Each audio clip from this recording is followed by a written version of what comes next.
वंदे मातरम। आप इस संसार में किस लिए आए हैं? थोड़ा विचार करें आप।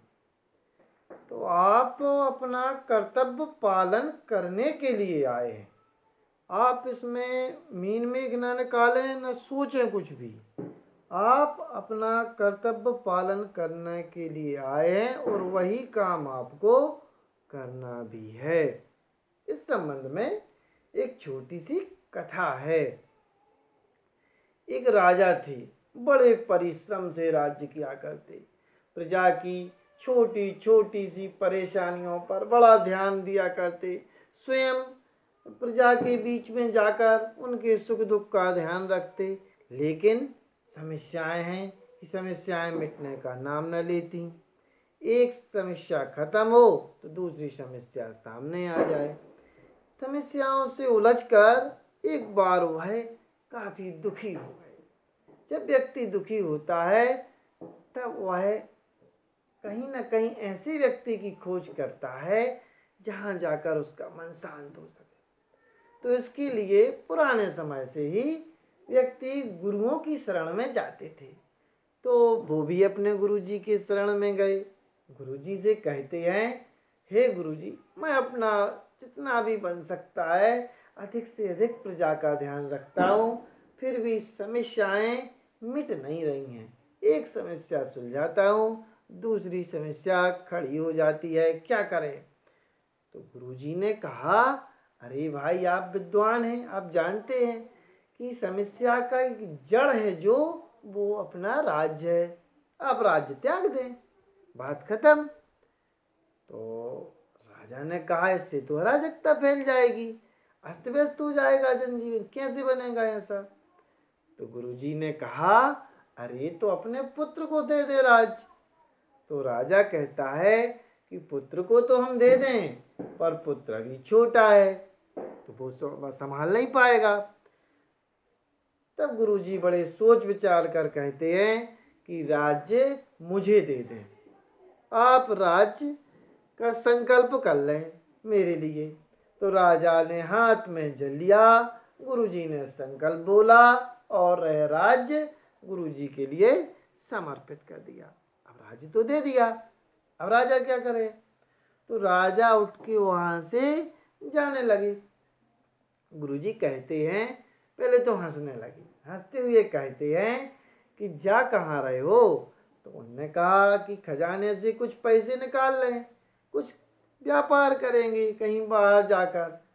तो गुरुजी कहते हैं, राजन, यह राज्य हमारा है, आप राज्य का दान कर चुके हैं, अब खजाना भी हमारा ही है। राजा ने सोचा, बात तो गुरुजी सही कह रहे हैं।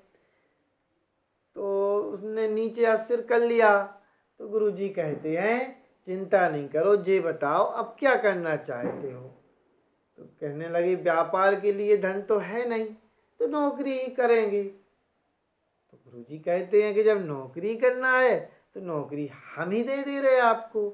मुझे सेवक की आवश्यकता है और आपको सेवा की, इसलिए तुम हमारे यहाँ काम करने लगो। राजा ने कहा, मैं स्वीकार है काम। राजा ने स्वीकार कर लिया और गुरुजी ने उनको राज्य चलाने का काम दे दिया। अब एक माह बाद जब गुरुजी वहां पर पहुंचे हैं, राजा से कहते हैं, हे राजन, अब क्या दुखी हो पहले की तरह? तो राजा कहते, नहीं, अब तो हम बहुत अच्छे से काम भी करते हैं और निश्चिंत होकर सो जाते हैं। तो उन्होंने कहा, राजन, बदला क्या? आप बदले? नहीं। राज्य बदला? नहीं। प्रजा बदली? नहीं। समस्याएं बदली? नहीं। अरे जब कुछ नहीं बदला तो तुम्हारा दुख और सुख कैसे बदल गया? दुख सुख में कैसे बदल गया? अकुलाहट व्याकुलता निश्चिंतता में कैसे बदल गई? तो राजा जवाब नहीं दे पा रहे।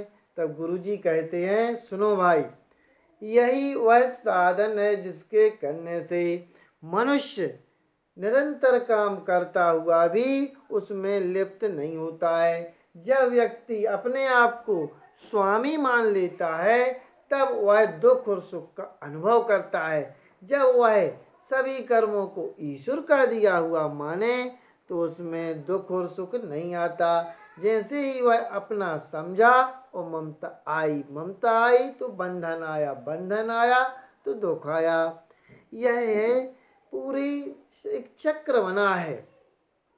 तो आप और हम, तो अपन सबका यह कर्तव्य है, हम और आप केवल और केवल अपने कर्तव्य पालन के लिए बिल्कुल तत्पर रहें। कर्तव्य पालन ही सब कुछ है। अपना मार्ग ना छोड़ें, सतपथ पर अग्रसर रहें और कर्तव्य पालन करते हुए जितना अधिकतम सामर्थ्य पर है उसे पूर्ण करें।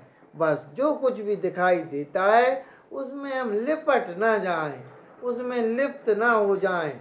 और अपने कहीं लिपटेंगे नहीं तो ममता भी नहीं होगी और हमारा जीवन एक सुखमय जीवन जा सकता है। बस ईश्वर का सब समझकर उसकी सेवा करें। बोलो राधे कृष्ण भगवान की जय।